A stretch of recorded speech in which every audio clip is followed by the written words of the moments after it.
9ই মে 2026 ক্যালেন্ডারের পাতায় 25শে বৈশাখ। একদিকে যখন বিশ্বকবি রবীন্দ্রনাথ ঠাকুরের জন্মজয়ন্তীতে আপামর বাঙালি আবেগে ভাসছে, ঠিক তখনই কলকাতার ব্রিগেড প্যারেড গ্রাউন্ড সাক্ষী থাকলো এক নতুন ইতিহাসের।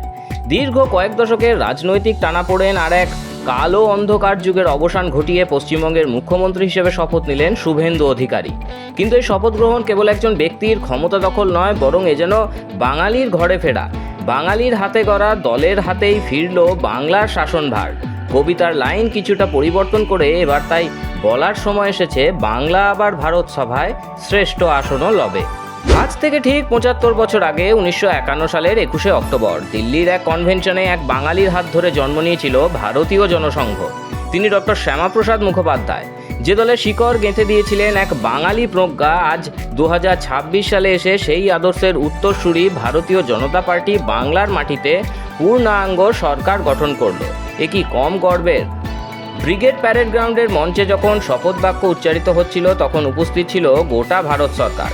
উপস্থিত ছিল সেই সংকল্প যা একসময় কলকাতাকে ভারতের সাংস্কৃতিক ও রাজনৈতিক রাজধানী হিসেবে প্রতিষ্ঠিত করেছিল।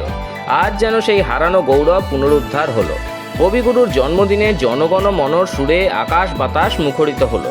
মনে করিয়ে দিল জাতীয় সঙ্গীতের রচয়িতা একজন বাঙালি। আজ যারা হিন্দু জাতীয়তাবাদকে আমদানি করা সংস্কৃতি বা উত্তর ভারতীয় আদর্শ বলে কটাক্ষ করেন, 2026-এর এই পরিবর্তন তাদের জন্য এক মোক্ষম জবাব হয়ে দাঁড়িয়েছে। ইতিহাসের পাতা উল্টালে দেখা যায়, হিন্দু জাতীয়তাবাদের প্রকৃত পীঠস্থান ছিল এই বাংলা আর মহারাষ্ট্র। বাংলার সশস্ত্র বিপ্লবী আন্দোলনের রন্ধ্রে রন্ধ্রে ছিল হিন্দু জাতীয়তাবাদ। অনুশীলন সমিতি থেকে শুরু করে ঋষি অরবিন্দ পর্যন্ত প্রত্যেকের হাত ধরে আধ্যাত্মিকতা ও দেশপ্রেমের এক অনন্য মেলবন্ধন তৈরি হয়েছিল। বঙ্কিমচন্দ্র চট্টোপাধ্যায়ের আনন্দমঠ উপন্যাসের সেই অমর বন্দে মাতরম মন্ত্র ছাড়া ভারতের স্বাধীনতা সংগ্রাম কল্পনা করা অসম্ভব। বাংলার এই বৈপ্লবিক ও আধ্যাত্মিক উত্তরাধিকারী প্রমাণ করে যে হিন্দু জাতীয়তাবাদ এই মাটিরই, আর এই হিন্দু জাতীয়তাবাদকেই বহন করছে বিজেপি।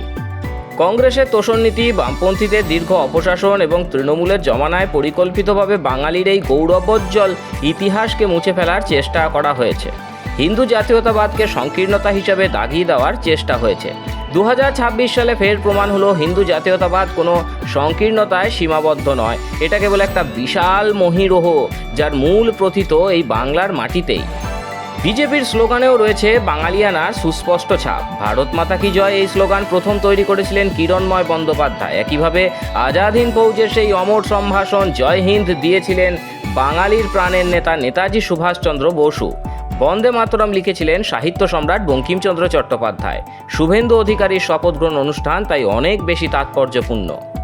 গত কয়েক দশকে পশ্চিমবঙ্গকে সংকীর্ণ রাজনীতির বেড়াজালে আটকে রাখা হয়েছিল। উন্নয়নের বদলে বিভাজন আর সংস্কৃতির বদলে দুর্নীতির ছায়া গ্রাস করেছিল পশ্চিমবঙ্গকে। কিন্তু 2026 সালের এই মে মাস এক নতুন সকালের বার্তা দিচ্ছে। শ্যামাপ্রসাদ মুখোপাধ্যায়ের উত্তরসূরিরা যখন আজ বাংলার প্রশাসনিক দায়িত্ব নিলেন, তখন তা কেবল একটি রাজনৈতিক পরিবর্তন নয়, এটা একটা সাংস্কৃতিক পুনর্জাগরণ। এটা সেই সমস্ত মানুষের জয় যারা বছরের পর বছর ধরে নিজেদের পরিচয় এবং ঐতিহ্যকে রক্ষা করতে লড়াই করেছেন। 25শে বৈশাখ রবীন্দ্রনাথ ঠাকুরের জন্মজয়ন্তী আর বাংলার নতুন সরকারের যাত্রা শুরু, সব মিলিয়ে এক অদ্ভুত সমাপতন। পশ্চিমবঙ্গের পুরনো গরিমা ফিরে পাওয়ার সময় এসেছে। বাংলার মাটিতে বাঙালির হাতে গড়া আদর্শের এই ঐতিহাসিক জয়কে আপনি কিভাবে দেখছেন? এটি কি কেবল রাজনৈতিক পরিবর্তন, নাকি হারানো সাংস্কৃতিক গৌরব পুনরুদ্ধারের সূচনা? আপনার মূল্যবান মতামত কমেন্টে জানান এবং এই ঐতিহাসিক মুহূর্তের সাক্ষী হতে ভিডিওটি শেয়ার করুন। সত্যের পথে আমাদের এই লড়াইয়ে যুক্ত থাকতে চ্যানেলটি সাবস্ক্রাইব করুন। ভারত মাতা কি জয়।